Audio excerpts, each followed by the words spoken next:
আমরা সবাই জানি আমরা একদিন মারা যাব, কিন্তু কখনো কি এইভাবে ভেবে দেখছি? আসুন একটু ছোট্ট করে কল্পনা করা যাক। ধরুন আপনি মারা গেছেন, আপনাকে কাপড় দিয়ে ঢেকে রাখা হবে, আপনাকে সবাই দেখতে আসবে, সবাই কান্নাও করবে। আর কয়জন মানুষ খুবই তাড়াতাড়ি করে কবর খুঁড়তে শুরু করবে আপনাকে কবরে রেখে আসার জন্য। আর কেউ বাজারে যাবে আপনার জন্য সাদা কাপড় কিনে আনতে।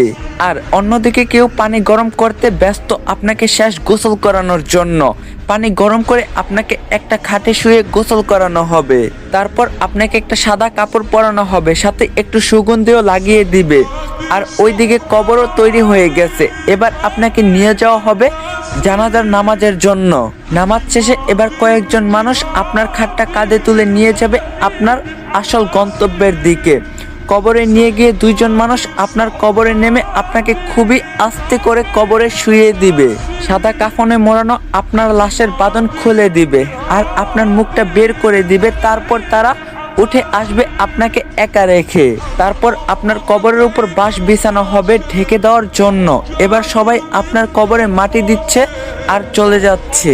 আপনার উপরে বিছানো বাঁশের ফাঁকা দিয়ে আপনার উপর কিছু মাটিও পড়ছে।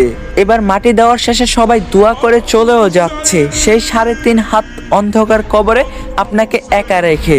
এই সব কিছু আপনি বুঝতেও পারছেন, দেখতেও পাচ্ছেন, আর হয়তো খুব চিৎকার করতেছেন, কিন্তু কেউ আপনার চিৎকার শুনতে পায় না, দেখতেও পায় না। এবার শুরু হবে আপনার দীর্ঘস্থায়ী কবরের জীবন। কিছুদিন পর ধীরে ধীরেই সবাই আপনাকে ভুলে যাবে, আপনজন বাড়ির লোক সবাই সুন্দর আনন্দে জীবন কাটাবে। সবকিছু ঠিক আগের মতোই চলবে, সব থাকবে, শুধু থাকবেন না আপনি। এখন একটু চোখ বন্ধ করে ভাবুন, যদি আজকে আপনি মারা যান তাহলে আল্লাহর কাছে কালকে কি জবাব দিবেন আপনি? চেষ্টা করবেন 5 ওয়াক্ত নামাজ পড়ার। আর বহুদিন পর ইসলামিক কন্টেন্ট নিয়ে ব্যাক করলাম। ভিডিওটা কেমন লাগছে অবশ্যই কমেন্টে জানাবেন। আর রিকোয়েস্ট রইল